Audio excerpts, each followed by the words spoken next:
Hi friends, glorious edu ടിപ്സിലേക്ക് എല്ലാവർക്കും സ്വാഗതം. നമ്മൾ 10th ലെവൽ പ്രിലിമിനറി എക്സാം സിലബസിലെ ഫിസിക്സിലെ 2 ടോപ്പിക്ക് പഠിച്ചു കഴിഞ്ഞു അല്ലേ? ദ്രവ്യവും പിണ്ഡവും, അതുപോലെ പ്രവൃത്തിയും ശക്തിയും. ഇന്ന് നമ്മൾ പഠിക്കാൻ പോകുന്നത് ഊർജ പരിവർത്തനം എന്ന ടോപ്പിക്കാണ്. അപ്പോൾ വീഡിയോ കണ്ട് ഇഷ്ടമായാൽ ലൈക്ക് ചെയ്യാനും ഷെയർ ചെയ്യാനും ചാനൽ സബ്സ്ക്രൈബ് ചെയ്യാനും മറക്കരുത്. അപ്പോൾ നമുക്ക് ക്ലാസ്സിലേക്ക് കടക്കാം. ഇന്നത്തെ ടോപ്പിക്ക് ഊർജ പരിവർത്തനം. ആദ്യം എന്താണ് ഊർജം? പ്രവൃത്തി ചെയ്യാനുള്ള കഴിവിനെയാണ് നമ്മൾ ഊർജം എന്ന് പറയുന്നത്. പ്രവൃത്തി ചെയ്യാനുള്ള കഴിവാണ് ഊർജം. ഊർജം അളക്കാൻ ഉപയോഗിക്കുന്ന യൂണിറ്റാണ് ജൂൾ. എന്താണ് ഊർജം അളക്കാൻ ഉപയോഗിക്കുന്ന യൂണിറ്റ്? ജൂള്. ഊർജത്തിൻ്റെ CGS യൂണിറ്റാണ് എർഗ്. ഊർജത്തിൻ്റെ CGS യൂണിറ്റ് എർഗാണ്. അതുപോലെ ഊർജം എന്ന വാക്ക് ആദ്യമായി ഉപയോഗിച്ച ശാസ്ത്രജ്ഞനാണ് തോമസ് യങ്. ആരാണ്? Thomas Young. ഊർജ സംരക്ഷണ നിയമത്തിൻ്റെ ഉപജ്ഞാതാവ് ആരാണ്? ആൽബർട്ട് ഐൻസ്റ്റീൻ ആണ്. ഊർജം എന്ന വാക്ക് ആദ്യമായി ഉപയോഗിച്ചത് തോമസ് യങ്. ഊർജ സംരക്ഷണ നിയമത്തിൻ്റെ ഉപജ്ഞാതാവ് ആൽബർട്ട് ഐൻസ്റ്റീൻ ആണ്. അപ്പോൾ എന്തൊക്കെയാണ് പഠിച്ചത്? പ്രവൃത്തി ചെയ്യാനുള്ള കഴിവിനെയാണ് ഊർജം എന്ന് പറയുന്നത്. ഊർജം അളക്കാൻ ഉപയോഗിക്കുന്ന യൂണിറ്റ് ജൂളാണ്. ഊർജത്തിൻ്റെ CGS യൂണിറ്റ് എർഗാണ്. ഊർജം എന്ന വാക്ക് ആദ്യമായി ഉപയോഗിച്ചത് തോമസ് യങ്. ഊർജ സംരക്ഷണ നിയമത്തിൻ്റെ ഉപജ്ഞാതാവ് ആൽബർട്ട് ഐൻസ്റ്റീൻ ആണ്. അടുത്തത് ഊർജ സംരക്ഷണ നിയമം എന്താണെന്ന് നോക്കാം. ഊർജത്തെ പുതുതായി സൃഷ്ടിക്കാനോ നശിപ്പിക്കാനോ കഴിയില്ല. എന്നാൽ ഊർജ നഷ്ടമോ ലാഭമോ കൂടാതെ ഒരു രൂപത്തിലുള്ള ഊർജത്തെ മറ്റൊരു രൂപത്തിലുള്ള ഊർജമാക്കി മാറ്റാൻ കഴിയും. ഇതാണ് ഊർജ സംരക്ഷണ നിയമം. എന്താണ് പറഞ്ഞത്? നമുക്ക് പുതിയതായിട്ടൊരു ഊർജം ഉണ്ടാക്കാനോ നശിപ്പിക്കാനോ സാധിക്കില്ല. എന്നാൽ ഊർജ നഷ്ടമോ ലാഭമോ കൂടാതെ ഒരു രൂപത്തിലുള്ള ഊർജത്തെ മറ്റൊരു രൂപത്തിലുള്ള ഊർജമാക്കി മാറ്റാൻ കഴിയും. ഓക്കെ, ഒരു രൂപത്തിലുള്ള ഊർജ്ജരൂപം എന്ന് പറയുമ്പോൾ എന്തൊക്കെയാണ് ഈ ഊർജ്ജ രൂപങ്ങൾ വരുന്നത്? താപോർജം, പ്രകാശോർജം, യാന്ത്രികോർജം, വൈദ്യുതോർജം, ഇതൊക്കെ അല്ലേ? അപ്പോൾ എന്താണ് പറയുന്നത്? ഊർജത്തെ പുതുതായി സൃഷ്ടിക്കാനോ നശിപ്പിക്കാനോ കഴിയില്ല. എന്നാൽ ഊർജ നഷ്ടമോ ലാഭമോ കൂടാതെ ഒരു രൂപത്തിലുള്ള ഊർജത്തെ, അതിപ്പോൾ താപോർജമാകാം, പ്രകാശോർജമാവാം, ഏതും ആവാം. അപ്പോൾ ഒരു രൂപത്തിലുള്ള ഊർജത്തെ മറ്റൊരു രൂപത്തിലേക്ക് മാറ്റാൻ കഴിയും. അതാണ് ഊർജ സംരക്ഷണ നിയമം. ഇതുമായി ബന്ധപ്പെട്ട് ഊർജവുമായിട്ട് ബന്ധപ്പെട്ട് ആൽബർട്ട് ഐൻസ്റ്റീൻ്റെ പ്രശസ്തമായൊരു സമവാക്യമുണ്ട്. E=mc². എന്താണ് E=mc²? ഇവിടെ എന്താണ്? ഊർജം അല്ലെങ്കിൽ എനർജിയെയാണ് നമ്മൾ എന്ന് പറയുന്നത്. ഊർജം അല്ലെങ്കിൽ എനർജിയാണ് എന്ന് പറയുന്നത്. അടുത്തത് എം എന്താണ്? മാസ്. വസ്തുവിൻ്റെ പിണ്ഡം അല്ലെങ്കിൽ മാസിനെയാണ് നമ്മൾ ആയിട്ട് കാണുന്നത്. അതുപോലെ സി പ്രകാശത്തിൻ്റെ പ്രവേഗമാണ് സി. അപ്പോൾ എന്താണ്? പ്രശസ്തമായിട്ടുള്ള ഇക്വേഷനാണിത്. എന്താണ്? E=mc². എന്താണ്? ഊർജം. എം വസ്തുവിൻ്റെ പിണ്ഡം, സി പ്രകാശത്തിൻ്റെ പ്രവേഗം. E=mc² എന്ന ഈ ഒരു സമവാക്യം വിശിഷ്ട ആപേക്ഷിക സിദ്ധാന്തം എന്ന് അറിയപ്പെടുന്നുണ്ട്. അപ്പോൾ ഐൻസ്റ്റീൻ്റെ വിശിഷ്ട ആപേക്ഷിക സിദ്ധാന്തം ഏതാണെന്ന് ചോദിച്ചാൽ E=mc² എന്ന ഈ സമവാക്യത്തോടെയുള്ള സിദ്ധാന്തമാണ്. അടുത്തത് ഐൻസ്റ്റീൻ വിശിഷ്ട ആപേക്ഷിക സിദ്ധാന്തം അവതരിപ്പിച്ച വർഷം 1905 ആണ്. ഐൻസ്റ്റീൻ്റെ വിശിഷ്ട ആപേക്ഷിക സിദ്ധാന്തം അവതരിപ്പിച്ച വർഷം 1905 ആണ്. എന്നാൽ ഐൻസ്റ്റീൻ പൊതു ആപേക്ഷികതാ സിദ്ധാന്തം അവതരിപ്പിച്ച വർഷം 1915 ആണ്. അപ്പോൾ കറക്റ്റ് 10 വർഷം കഴിഞ്ഞിട്ടാണ് പൊതു ആപേക്ഷികതാ സിദ്ധാന്തം അവതരിപ്പിച്ചത്. ഐൻസ്റ്റീൻ വിശിഷ്ട ആപേക്ഷിക സിദ്ധാന്തം അവതരിപ്പിച്ചത് 1905 പൊതു ആപേക്ഷികത സിദ്ധാന്തം അവതരിപ്പിച്ചത് 1915. അപ്പോൾ ഊർജ്ജ സംരക്ഷണ നിയമം എന്തായിരുന്നു? ഊർജത്തെ പുതുതായി സൃഷ്ടിക്കാനോ നശിപ്പിക്കാനോ കഴിയില്ല. എന്നാൽ ഊർജ ലാഭമോ നഷ്ടമോ കൂടാതെ ഒരു രൂപത്തിലുള്ള ഊർജത്തെ മറ്റൊരു രൂപത്തിലേക്ക് മാറ്റാൻ കഴിയും. ഐൻസ്റ്റീൻ്റെ വിശിഷ്ട ആപേക്ഷിക സിദ്ധാന്തം എന്നറിയപ്പെടുന്നതാണ് E=mc². ഇവിടെ എന്താണ്? ഊർജമാണ്. എം വസ്തുവിൻ്റെ പിണ്ഡം, സി പ്രകാശത്തിൻ്റെ പ്രവേഗം. അടുത്തത് ഊർജത്തിൻ്റെ രൂപങ്ങളാണ്. 2 രൂപങ്ങളാണ്, സ്ഥിതികോർജവും ഗതികോർജവും. ഏതൊക്കെയാണ് നമ്മൾ പഠിച്ചിട്ടുണ്ട്? സ്ഥിതികോർജം, ഗതികോർജം. അപ്പോൾ എന്താണ് സ്ഥിതികോർജം? സ്ഥാനം കൊണ്ടും രൂപമാറ്റം കൊണ്ടും വസ്തുവിന് ലഭിക്കുന്ന ഊർജത്തെയാണ് നമ്മൾ സ്ഥിതികോർജം എന്ന് പറയുന്നത്. സ്ഥാനം കൊണ്ടും രൂപം കൊണ്ടും വസ്തുവിന് ലഭിക്കുന്ന ഊർജം. ഉദാഹരണത്തിന് ഉയരം എന്താണ്? ഒരു ടാങ്കിൽ ശേഖരിച്ചു വെച്ചിരിക്കുന്ന ജലത്തിൻ്റെ ഊർജം. ഓക്കെ, ഒരു ടാങ്കിൽ ശേഖരിച്ച് വെച്ചിരിക്കുന്ന ജലത്തിൻ്റെ ഊർജ്ജം ശേഖരിച്ച് അവിടെ വെച്ചിരിക്കുകയാണ് അല്ലേ. അപ്പോൾ അതും എന്താണ്, ചലിക്കുന്നില്ല, അവിടെ ശേഖരിച്ച് വെച്ചിട്ടാണുള്ളത്. അപ്പോൾ അതിൻ്റെ ഒരു സ്ഥാനം. അപ്പോൾ സ്ഥാനം കൊണ്ടും രൂപമാറ്റം കൊണ്ടും വസ്തുവിന് ലഭിക്കുന്ന ഊർജ്ജത്തെയാണ് നമ്മൾ സ്ഥിതികോർജ്ജം എന്ന് പറയുന്നത്. ഉദാഹരണം എന്താണ്? ഒരു ടാങ്കിൽ ശേഖരിച്ച് വെച്ചിരിക്കുന്ന ജലത്തിൻ്റെ ഊർജ്ജം. സ്ഥിതികോർജ്ജം കാണാനുള്ള ഇക്വേഷനാണ് സ്ഥിതികോർജ്ജം ഈക്വൽ ടു mgh. സ്ഥിതികോർജ്ജം ഈക്വൽ ടു mgh. സ്ഥിതികോർജ്ജത്തിന് നമ്മൾ വേറെന്താണ് പറയുന്നത്? പൊട്ടൻഷ്യൽ എനർജി എന്ന് പറയുന്നുണ്ട് അല്ലേ. സ്ഥിതികോർജ്ജം അല്ലെങ്കിൽ potential energy is equal to mgh. ഇവിടെ m എന്താണ്? വസ്തുവിൻ്റെ പിണ്ഡമാണ് അല്ലേ. വസ്തുവിൻ്റെ മാസിനെയാണ് നമ്മൾ m ആയിട്ട് കാണുന്നത്. g എന്താണ്? ഭൂഗുരുത്വം മൂലമുള്ള ത്വരണം. ഭൂഗുരുത്വം മൂലമുള്ള ത്വരണമാണ് g. h ഉയരം. h എന്താണ്? ഉയരം. അപ്പോൾ സ്ഥിതികോർജ്ജം അല്ലെങ്കിൽ പൊട്ടൻഷ്യൽ എനർജി കാണാനുള്ള ഇക്വേഷൻ സ്ഥിതികോർജ്ജം ഈക്വൽ ടു mgh. ഉയരം കൂടുന്നതിനനുസരിച്ച് വസ്തുവിൻ്റെ സ്ഥിതികോർജ്ജം കൂടും. ഓക്കെ, സ്ഥാനം കൊണ്ട് വരുന്നതാണ് അല്ലേ. സ്ഥാനം കൊണ്ടും രൂപമാറ്റം കൊണ്ട് വരുന്നതാണ് സ്ഥിതികോർജ്ജം. അതുകൊണ്ട് തന്നെ ഉയരം കൂടുന്നതിനനുസരിച്ച് വസ്തുവിൻ്റെ സ്ഥിതികോർജ്ജവും കൂടുന്നുണ്ട്. ഉയരം കൂടുന്നതിനനുസരിച്ച് വസ്തുവിൻ്റെ സ്ഥിതികോർജ്ജം കൂടുന്നുണ്ട്. ഓക്കെ, അടുത്തത് ഗതികോർജ്ജം. എന്താണ്? വസ്തുവിന് അതിൻ്റെ ചലനം കൊണ്ട് ലഭ്യമാകുന്ന ഊർജമാണ് ഗതികോർജ്ജം. എന്താണ്? വസ്തുവിന് അതിൻ്റെ ചലനം കൊണ്ട് ലഭ്യമാകുന്നത്. ആദ്യത്തേത് എന്തായിരുന്നു? സ്ഥാനം കൊണ്ട് അല്ലെ. സ്ഥിതികോർജ്ജം സ്ഥാനം, രണ്ടും സാല് തുടങ്ങുന്നു, അങ്ങനെ ഓർത്തു വെക്കുക. സ്ഥിതികോർജ്ജം സ്ഥാനം കൊണ്ട്, അങ്ങനെയാണെങ്കിൽ ഗതികോർജ്ജം ചലനം കൊണ്ട് ലഭ്യമാകുന്ന ഊർജ്ജമാണ്. അതിനുള്ള ഉദാഹരണമാണ് പായുന്ന ബുള്ളറ്റ്, അതായത് വാഹനങ്ങൾ, ഓടിക്കൊണ്ടിരിക്കുന്ന വാഹനങ്ങൾ, ഉരുളുന്ന കല്ല്, ഭൂമിയിലേക്ക് പതിക്കുന്ന ഉൽക്ക, വീഴുന്ന വസ്തുക്കൾ, ഇതൊക്കെ ഗതികോർജ്ജത്തിനുള്ള ഉദാഹരണങ്ങളാണ്. അപ്പോൾ ഗതികോർജ്ജം കാണാനുള്ള ഇക്വേഷനാണ് ഗതികോർജ്ജം അല്ലെങ്കിൽ കൈനറ്റിക് എനർജി. ഗതികോർജ്ജം അല്ലെങ്കിൽ kinetic energy is equal to ½ mv². എന്താണ്? ½ mv². ഇവിടെ m എന്താണ്? വസ്തുവിൻ്റെ പിണ്ഡമാണ്. v വസ്തുവിൻ്റെ പ്രവേഗമാണ്. അപ്പോൾ പൊട്ടൻഷ്യൽ എനർജി അല്ലെങ്കിൽ സ്ഥിതികോർജ്ജം കാണാനുള്ള ഇക്വേഷൻ എന്തായിരുന്നു? സ്ഥിതികോർജ്ജം ഈസ് ഈക്വൽ ടു mgh ആണ് അല്ലെ. mgh ആയിരുന്നു. എന്നാൽ കൈനറ്റിക് എനർജി അല്ലെങ്കിൽ ഗതികോർജ്ജം കാണാനുള്ള ഇക്വേഷനാണ് ½ mv². അടുത്തത് പ്രധാനപ്പെട്ട ഊർജ്ജ സ്രോതസ്സുകളെ കുറിച്ച് നോക്കാം. നമുക്കറിയാം ഭൂമിയിലെ ഊർജത്തിൻ്റെ ഉറവിടം എന്താണ്? സൂര്യനാണ് അല്ലേ. എല്ലാ ഊർജത്തിൻ്റെയും ഉറവിടം എന്ന് പറയുന്നത് സൂര്യനാണിത്. പ്രീവിയസ് ഇയർ ക്വസ്റ്റ്യൻ ആണ്. ഭൂമിയിലെ ഊർജത്തിൻ്റെ ഉറവിടം സൂര്യനാണ്. ഓക്കെ, അടുത്തത് സൂര്യനിലെ ഊർജ ഉൽപാദനത്തിനെ കുറിച്ച് ആദ്യമായി ശാസ്ത്രീയവും ആധികാരികവുമായിട്ട് വിശദീകരിച്ച ശാസ്ത്രജ്ഞനാണ് ഹാൻസ് ബെത്ത്. ആരാണ്? ഹാൻസ് ബെത്ത് എന്ന ശാസ്ത്രജ്ഞനാണ് സൂര്യനിലെ ഊർജ ഉൽപാദനത്തിനെ കുറിച്ചിട്ട് ശാസ്ത്രീയമായിട്ട് വിശദീകരിച്ച വ്യക്തി. ആരാണ്? Hans Bethe. സൂര്യനിൽ ഊർജോൽപാദനം നടക്കുന്ന പ്രക്രിയയാണ് ന്യൂക്ലിയർ ഫ്യൂഷൻ. കേട്ടോ, ന്യൂക്ലിയർ ഫ്യൂഷനാണ്, ഫിഷൻ അല്ല, ന്യൂക്ലിയർ ഫ്യൂഷനാണ് സൂര്യനിൽ ഊർജോൽപാദനം നടക്കുന്ന പ്രക്രിയ. അപ്പോൾ മാറിപ്പോവരുത്, ന്യൂക്ലിയർ ഫ്യൂഷൻ. പ്രധാന ഊർജ സ്രോതസ്സുകളാണ് കാറ്റ്, ജലം, തിരമാലകൾ, ജൈവപിണ്ഡം, ബയോഗ്യാസ്. ഏതൊക്കെയാണ്? കാറ്റുണ്ട്, ജലമുണ്ട്, തിരമാലകൾ, ജൈവപിണ്ഡം അല്ലെങ്കിൽ ബയോമാസ്, അതുപോലെ പുനഃസ്ഥാപിക്കാവുന്ന ഊർജ സ്രോതസ്സുകളുമുണ്ട്. അതുപോലെ പുനഃസ്ഥാപിക്കാൻ സാധ്യമല്ലാത്ത ഊർജ സ്രോതസ്സുകളുമുണ്ട്.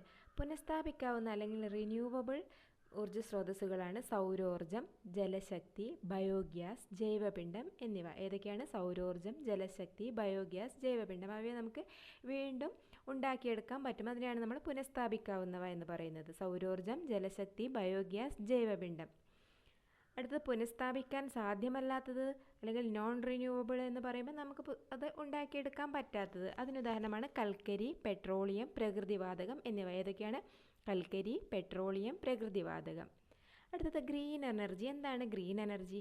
പുനഃസ്ഥാപിക്കാൻ കഴിയുന്ന ഊർജ സ്രോതസ്സുകളിൽ നിന്നുള്ള ഊർജ്ജത്തെ നമ്മൾ ഗ്രീൻ എനർജി എന്നാണ് പറയുന്നത്. പുനഃസ്ഥാപിക്കാൻ കഴിയുന്ന ഊർജ സ്രോതസ്സുകളിൽ നിന്നുള്ള ഊർജ്ജം, അതായത് സൗരോർജം, ജലശക്തി, ബയോഗ്യാസ്, ജൈവപിണ്ഡം, ഇതിൽ നിന്നുള്ള ഊർജ്ജത്തിനെ നമ്മൾ ഗ്രീൻ എനർജി എന്നാണ് പറയുന്നത്. ഇത് പ്രകൃതിക്ക് ദോഷം ചെയ്യുന്നില്ല, ഇത് പരിസ്ഥിതിക്ക് ദോഷം ചെയ്യാത്ത ഊർജ്ജരൂപമാണ്. അപ്പോൾ പുനഃസ്ഥാപിക്കാൻ കഴിയുന്ന ഊർജ്ജ സ്രോതസ്സുകളിൽ നിന്നുള്ള ഊർജ്ജത്തെയാണ് നമ്മൾ ഗ്രീൻ എനർജി എന്ന് പറയുന്നത്. അടുത്തത് അതുപോലെ തന്നെ ബ്രൗൺ എനർജി. ബ്രൗൺ എനർജി എന്താണ്?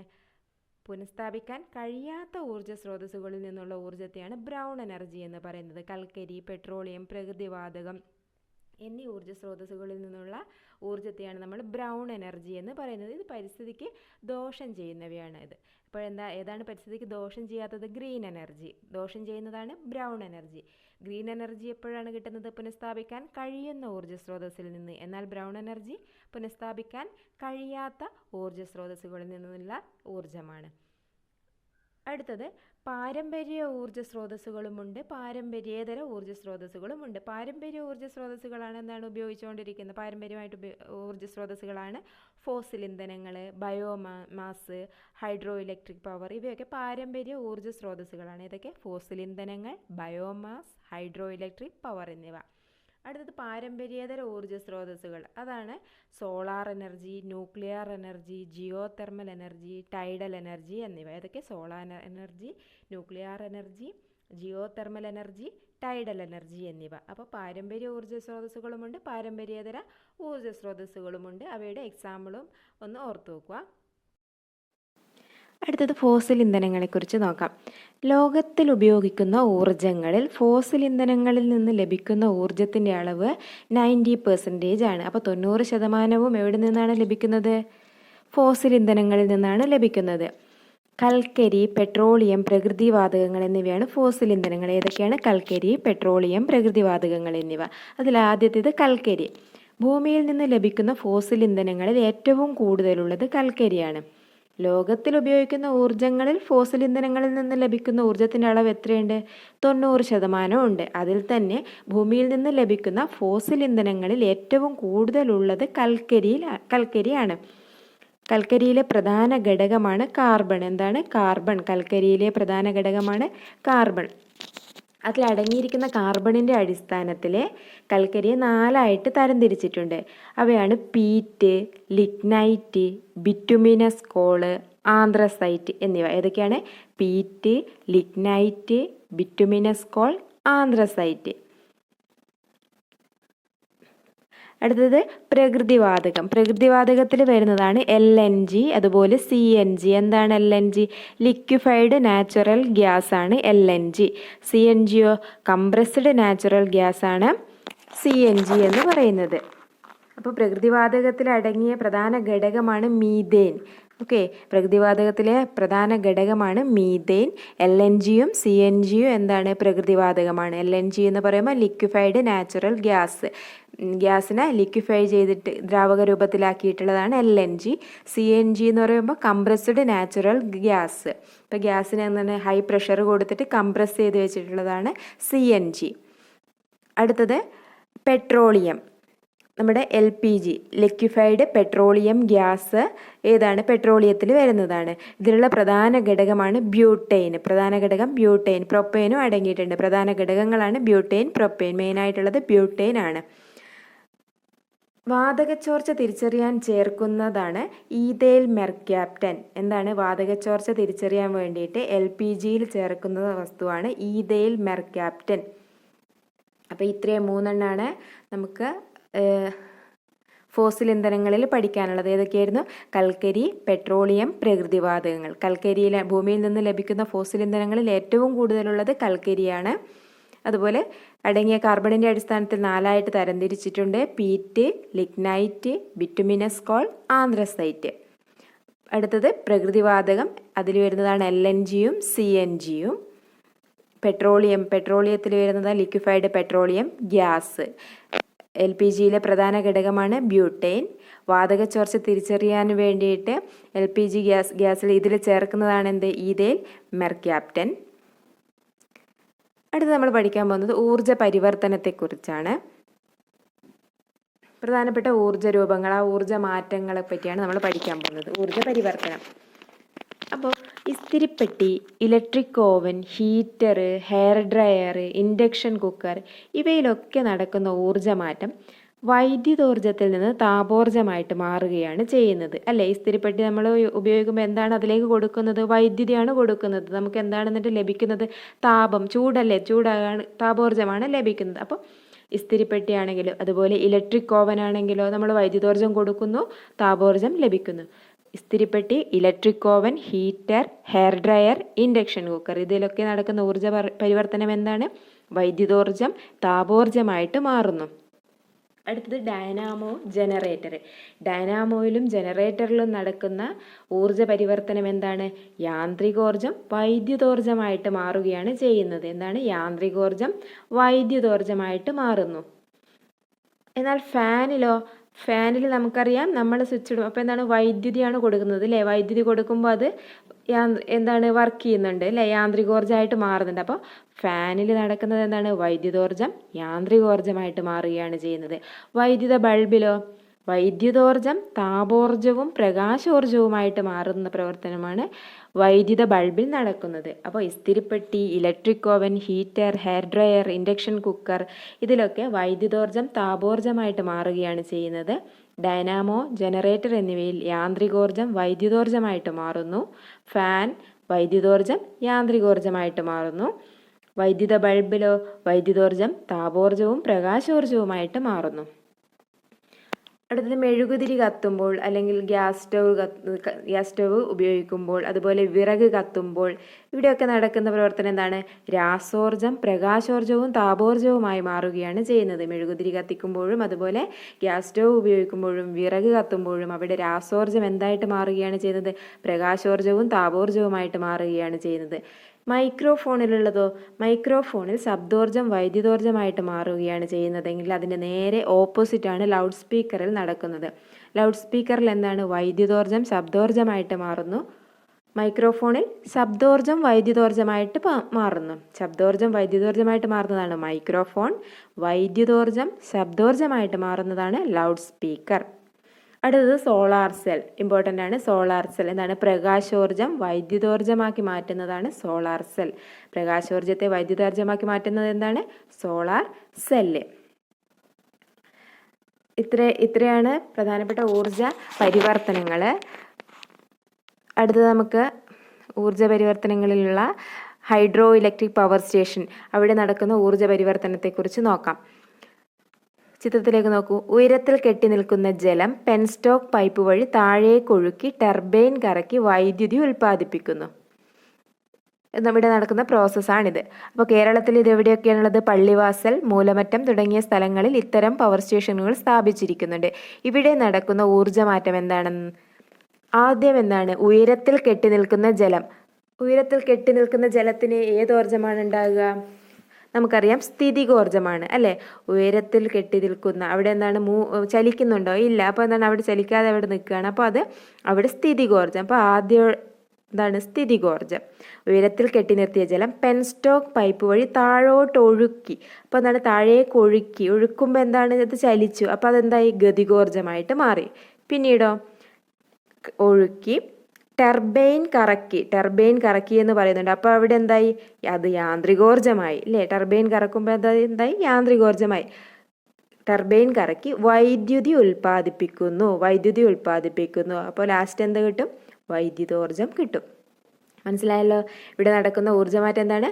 ആദ്യം സ്ഥിതികോർജ്ജമായിരുന്നു, അവിടെ നിന്ന് ഗതികോർജ്ജത്തിലേക്കും, ഗതികോർജ്ജം പിന്നീട് യാന്ത്രികോർജ്ജമായി മാറുന്നു, ലാസ്റ്റ് വൈദ്യുതോർജ്ജമായിട്ട് മാറുന്നു. ഇതാണ് ഹൈഡ്രോ ഇലക്ട്രിക് പവർ സ്റ്റേഷനിൽ നടക്കുന്നത്. കേരളത്തിലുള്ള പ്രധാനപ്പെട്ട പവർ സ്റ്റേഷനുകളാണ് പള്ളിവാസൽ, മൂലമറ്റം തുടങ്ങിയവ. അടുത്തത് തെർമൽ പവർ സ്റ്റേഷൻ. കൽക്കരി, നാഫ്ത, ലിഗ്നൈറ്റ് എന്നീ ഇന്ധനങ്ങൾ കത്തിച്ച് ജലത്തെ ഉന്നത മർദ്ദത്തിലും താപനിലയിലുമുള്ള നീരാവിയാക്കുന്നു. ആദ്യം എന്താണ് ചെയ്യുന്നത്? കൽക്കരി, നാഫ്ത, ലിഗ്നൈറ്റ് എന്നീ ഇന്ധനങ്ങൾ കത്തിക്കുന്നു അല്ലേ? കത്തിച്ചിട്ട് ജലത്തെ ഉന്നത മർദ്ദത്തിലും താപനിലയിലുമുള്ള നീരാവിയാക്കിയിട്ട് മാറ്റുന്നു. നീരാവിയുടെ ശക്തി ഉപയോഗിച്ച് ടർബൈൻ കറക്കി വൈദ്യുതി ഉൽപ്പാദിപ്പിക്കുന്നു. അപ്പോൾ ഇവിടെ നടക്കുന്ന ഊർജ്ജമാറ്റം എന്താണ്? ആദ്യം കൽക്കരി, നാഫ്ത, ലിഗ്നൈറ്റ് എന്നീ ഇന്ധനങ്ങൾ കത്തിക്കുന്നു അല്ലേ? കത്തിക്കുകയാണ് ചെയ്യുന്നത്. അപ്പോൾ അവിടെ എന്താണ് നടക്കുന്നത്? രാസോർജ്ജമാണുള്ളത് അല്ലേ? രാസോർജ്ജമാണ് അപ്പോൾ അവിടെ ഉണ്ടാവുക അല്ലേ? കത്തിക്കുന്നത് കൊണ്ട് തന്നെ രാസോർജ്ജം.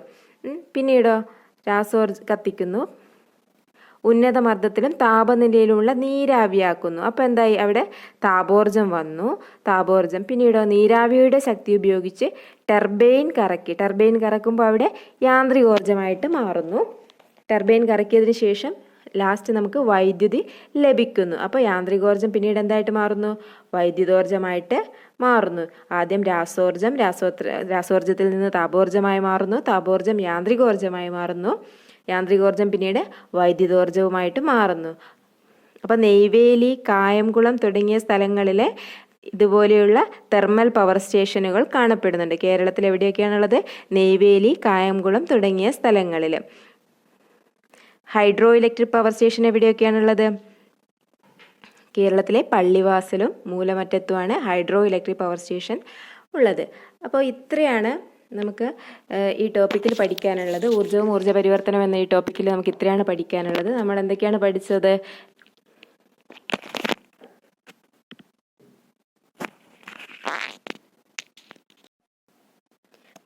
നമ്മൾ ഊർജ്ജത്തെക്കുറിച്ച് പഠിച്ചു അല്ലേ?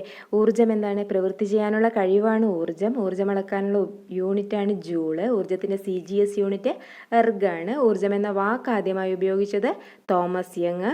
ഊർജ്ജ സംരക്ഷണ നിയമത്തിൻ്റെ ഉപജ്ഞാതാവ് ആൽബർട്ട് ഐൻസ്റ്റീനാണ്. പിന്നീട് നമ്മൾ ഊർജ്ജ സംരക്ഷണ നിയമം എന്താണെന്ന് പഠിച്ചു. എന്തായിരുന്നു? ഊർജ്ജത്തെ പുതുതായി സൃഷ്ടിക്കാനോ നശിപ്പിക്കാനോ കഴിയില്ല. എന്നാൽ ഊർജ്ജ നഷ്ടമോ ലാഭമോ കൂടാതെ ഒരു രൂപത്തിലുള്ള ഊർജ്ജത്തെ മറ്റൊരു രൂപത്തിലുള്ള ഊർജ്ജമാക്കി മാറ്റാൻ കഴിയും. ഇതാണ് ഊർജ്ജ സംരക്ഷണ നിയമം. E=mc² എന്ന ഐൻസ്റ്റീൻ്റെ വിശിഷ്ടാപേക്ഷിക സിദ്ധാന്തം പഠിച്ചു.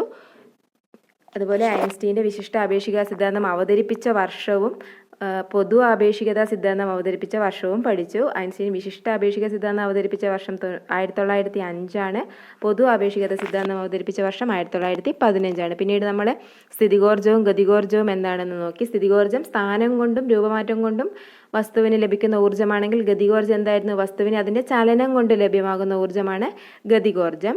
പിന്നീട് നമ്മൾ ഊർജ്ജ സ്രോതസ്സുകളെക്കുറിച്ച് പഠിച്ചു. ഭൂമിയിലെ ഊർജ്ജത്തിൻ്റെ ഉറവിടം എന്നറിയപ്പെടുന്നത് സൂര്യനാണ്. അതുപോലെ സൂര്യനിൽ ഊർജ്ജോൽപാദനം നടക്കുന്ന പ്രക്രിയയുടെ പേര് പറഞ്ഞു. എന്താണ്? ന്യൂക്ലിയർ ഫ്യൂഷനാണ്. പ്രധാന ഊർജ്ജ സ്രോതസ്സുകളെക്കുറിച്ച് പഠിച്ചു. അതിൽ പുനഃസ്ഥാപിക്കാവുന്നതുകൊണ്ട് പുനഃസ്ഥാപിക്കാൻ സാധ്യമല്ലാത്ത ഊർജ്ജ സ്രോതസ്സുകളും ഉണ്ട്. പുനഃസ്ഥാപിക്കാൻ കഴിയുന്നവയാണ് സൗരോർജ്ജം, ജലശക്തി. എന്നാൽ പുനഃസ്ഥാപിക്കാൻ സാധ്യമല്ലാത്തവയാണ് കൽക്കരി, പെട്രോളിയം എന്നിവ. പിന്നീട് നമ്മൾ ഗ്രീൻ എനർജി, ബ്രൗൺ എനർജി എന്താണെന്ന് പറഞ്ഞു. പുനഃസ്ഥാപിക്കാൻ കഴിയുന്ന ഊർജ്ജ സ്രോതസ്സുകളിൽ നിന്നുള്ള ഊർജ്ജം ഗ്രീൻ എനർജി ആണെങ്കിൽ പുനഃസ്ഥാപിക്കാൻ കഴിയാത്ത ഊർജ്ജ സ്രോതസ്സുകളിൽ നിന്നുള്ള ഊർജ്ജം ബ്രൗൺ എനർജിയാണ്. പിന്നീട് പാരമ്പര്യ ഊർജ്ജ സ്രോതസ്സുകളും പാരമ്പര്യേതര ഊർജ്ജ സ്രോതസ്സുകളും ഉണ്ടെന്ന് പറഞ്ഞു. ഫോസിൽ ഇന്ധനങ്ങൾ പാരമ്പര്യ ഊർജ്ജ സ്രോതസ്സുകളാണ്. എന്നാൽ സോളാർ എനർജി, ന്യൂക്ലിയർ എനർജിയൊക്കെ പാരമ്പര്യേതര ഊർജ്ജ സ്രോതസ്സുകളാണ്. പിന്നീട് ഫോസിൽ ഇന്ധനങ്ങളെക്കുറിച്ച് പഠിച്ചു. ഏതൊക്കെയാണ്? കൽക്കരി, പെട്രോളിയം, പ്രകൃതിവാതകങ്ങൾ. കൽക്കരിയിലെ പ്രധാന ഘടകം കാർബണാണ് എന്ന് പഠിച്ചു. പിന്നീട് പ്രകൃതിവാതകത്തിൽ വരുന്നതാണ് LNGയും CNGയും. അതുപോലെ തന്നെ പെട്രോളിയത്തിൽ വരുന്നതാണ് LPG, ലിക്വിഫൈഡ് പെട്രോളിയം ഗ്യാസ്. ഇതിലെ ഘടകം ബ്യൂട്ടൈനാണ്. വാതക ചോർച്ച തിരിച്ചറിയാൻ ചേർക്കുന്നതാണ് ഈഥൈൽ മെർക്യാപ്റ്റൻ. പിന്നീട് നമ്മൾ ഊർജ്ജ പരിവർത്തനത്തെക്കുറിച്ച് പഠിച്ചു. ഇസ്തിരിപ്പെട്ടിയിലും ഇലക്ട്രിക് ഓവനിലും ഹീറ്ററിലും ഹെയർ ഡ്രയറിലും ഇൻഡക്ഷൻ കുക്കറിലും നടക്കുന്നത് വൈദ്യുതോർജ്ജം താപോർജ്ജമായിട്ട് മാറുന്നു. അതുപോലെ ഡൈനാമോ ജനറേറ്ററിലും യാന്ത്രികോർജ്ജം വൈദ്യുതോർജ്ജമായിട്ട് മാറുന്നു. ഫാനിൽ വൈദ്യുതോർജ്ജം യാന്ത്രികോർജ്ജമായിട്ട് മാറുന്നു. വൈദ്യുത ബൾബിലോ വൈദ്യുതോർജ്ജം താപോർജ്ജം പ്രകാശോർജ്ജമായിട്ട് മാറുന്നു. അതുപോലെ മെഴുകുതിരി കത്തുമ്പോൾ എന്താണ് സംഭവിക്കുന്നത്? രാസോർജ്ജം പ്രകാശോർജ്ജവും താപോർജ്ജവുമായിട്ട് മാറുന്നു. മൈക്രോഫോണിൽ ശബ്ദോർജ്ജം വൈദ്യുതോർജ്ജമായിട്ട് മാറുകയാണെങ്കിൽ അതിൻ്റെ നേരെ ഓപ്പോസിറ്റാണ് ലൗഡ് സ്പീക്കറിൽ നടക്കുന്നത്. പിന്നീട് സോളാർ സെല്ലിൽ എന്താണ് നടന്നത്? പ്രകാശോർജ്ജം വൈദ്യുതോർജ്ജമായിട്ട് മാറുകയാണ് ചെയ്യുന്നത്. പിന്നെ ഹൈഡ്രോ ഇലക്ട്രിക് പവർ സ്റ്റേഷനിലുള്ള ഊർജ്ജമാറ്റത്തിനെ കുറിച്ച് പഠിച്ചു. തെർമൽ പവർ സ്റ്റേഷനുകളിലുള്ള ഊർജ്ജമാറ്റവും. അപ്പോൾ ഇത്രയാണ് നമുക്ക് ഈ ടോപ്പിക്കിൽ പഠിക്കാനുള്ളത്. അപ്പോൾ വീഡിയോ ഇഷ്ടമായാൽ ലൈക്ക് ചെയ്യണം, ഷെയർ ചെയ്യണം. അതുപോലെ ചാനൽ സബ്സ്ക്രൈബ് ചെയ്യാനും മറക്കരുത്. അപ്പോൾ അടുത്ത വീഡിയോയുമായിട്ട് നമുക്ക് വീണ്ടും കാണാം.